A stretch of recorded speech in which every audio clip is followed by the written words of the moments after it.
Saudara dan saudariku yang dikasihi oleh Tuhan, untuk saya, persiapan khotbah yang paling sulit adalah ketika mempersiapkan khotbah untuk Hari Raya Tritunggal Maha Kudus.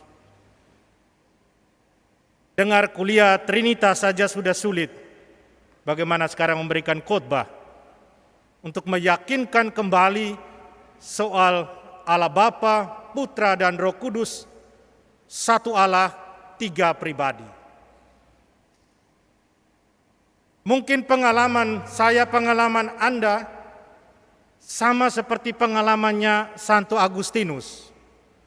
Mungkin kita pernah dengar cerita tentang Santo Agustinus ini.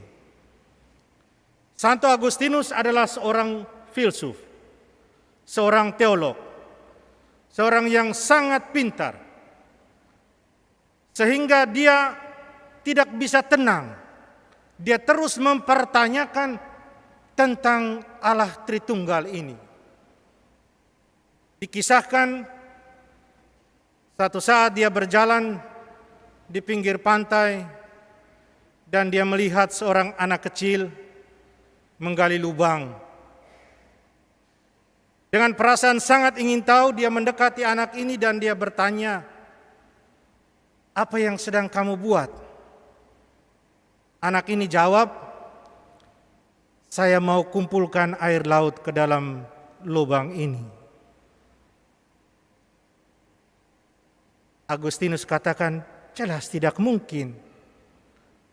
Jelas sangat tidak mungkin. Bagaimana mungkin kamu bisa mengumpulkan air laut ke dalam lubang yang kamu gali?"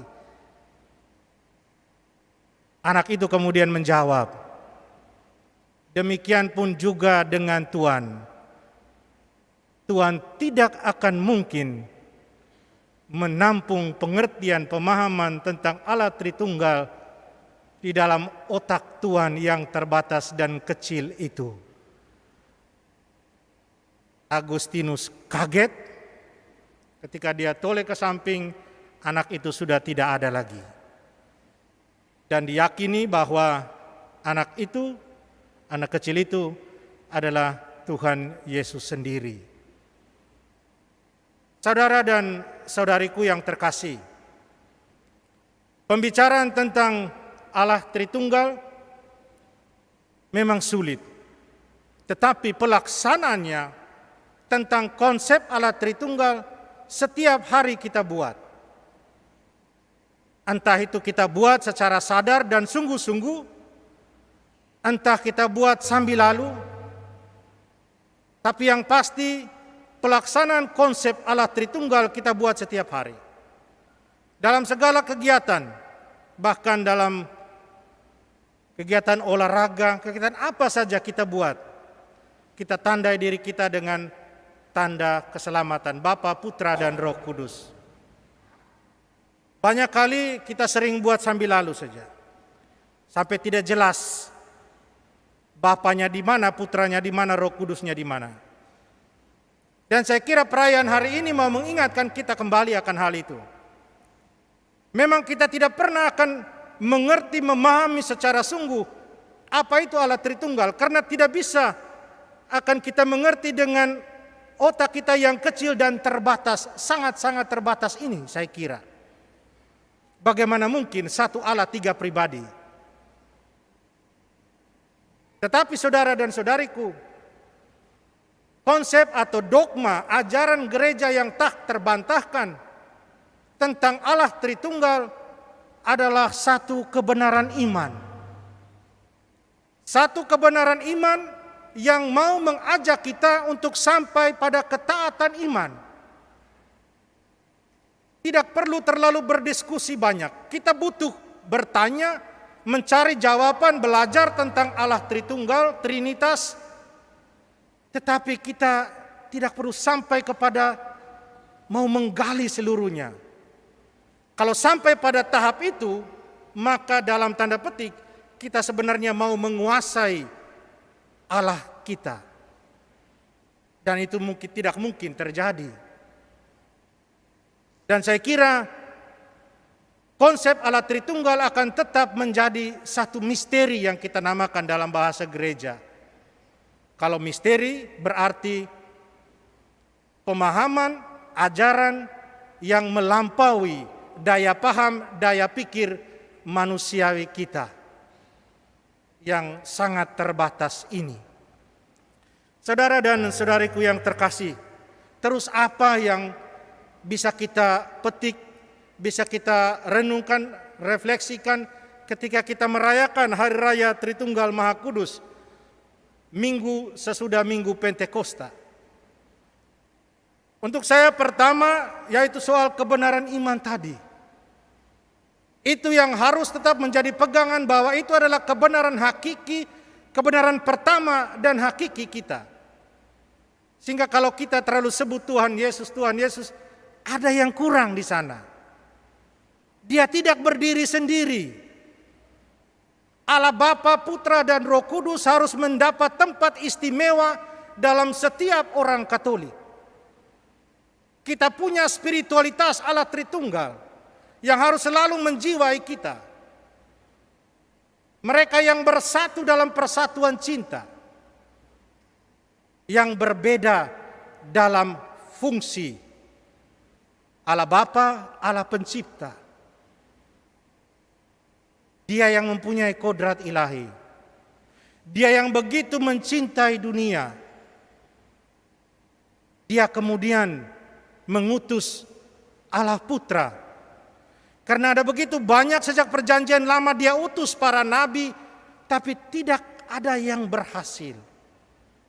Yohanes 3:16 kita bisa baca, begitu besarnya kasih Allah akan dunia ini, sehingga ia mencurahkan, mengaruniakan kepada dunia ini anaknya yang tunggal, Allah Putra.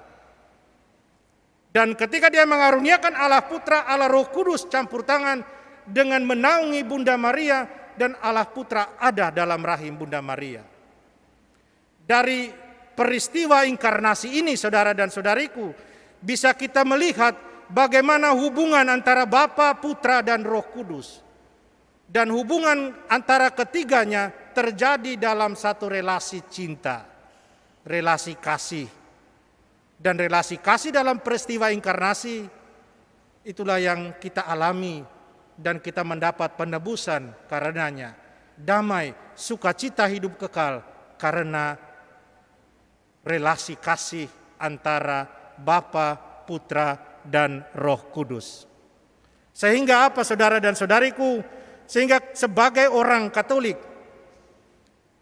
hendaklah ketika kita menandai diri kita dengan tanda keselamatan itu, tanda Allah Tritunggal itu, hendaknya kita sungguh-sungguh menandai diri kita dengan sungguh-sungguh. Jangan seperti orang usir lalat, cepat saja begitu. Perlahan, tandai diri kita. Kalau mau belajar tentang konsep Allah Tritunggal lebih paham, silakan nonton YouTube-nya Romo Bayu, OP. Tadi malam saya mengikutinya, 1 jam lebih panjang. Kalau itu saya masukkan dalam khotbah ini, maka misa ini akan sangat panjang. Atau kalau mau memahami, silakan lihat penjelasan singkat tentang tanda salib dari Romo Eko, OSC. Dan ada banyak lagi yang berbicara tentang Tritunggal. Tapi untuk saya yang pertama, konsep Allah Tritunggal adalah satu kebenaran iman yang harus kita jaga, kita pegang, dan kita laksanakan dalam hidup sehari-hari ketika kita menandai diri kita dengan tanda Bapa, Putra, dan Roh Kudus itu. Dan yang kedua, relasi kasih yang ada di dalamnya. Hendaknya itu menjadi satu relasi kasih antara kita, antara Bapa, Mama, anak-anak, saudara dan saudari, dalam lingkup kerja, dalam lingkup paroki, lingkungan, dan lingkup paroki kita. Harus menjadi relasi kita satu sama lain, relasi kasih. Karena itulah, relasi itulah yang ada dalam Allah Tritunggal. Dan hendaknya relasi itu menjiwai kita, sehingga kita hidup dalam relasi kasih. Bukan dalam relasi balas dendam, relasi tidak saling mengampuni, Saudara dan saudariku, semoga perayaan hari ini, perayaan Tritunggal Maha Kudus hari ini, kembali mengingatkan kita, menginspirasi kita untuk tetap setia pada iman kita akan Allah Bapa, Allah Putra, dan Allah Roh Kudus. Kemuliaan kepada Bapa dan Putra dan Roh Kudus. Seperti pada permulaan, sekarang, dan selalu, sepanjang segala abad. Amin. Dalam nama Bapa, Putra, dan Roh Kudus. Amin.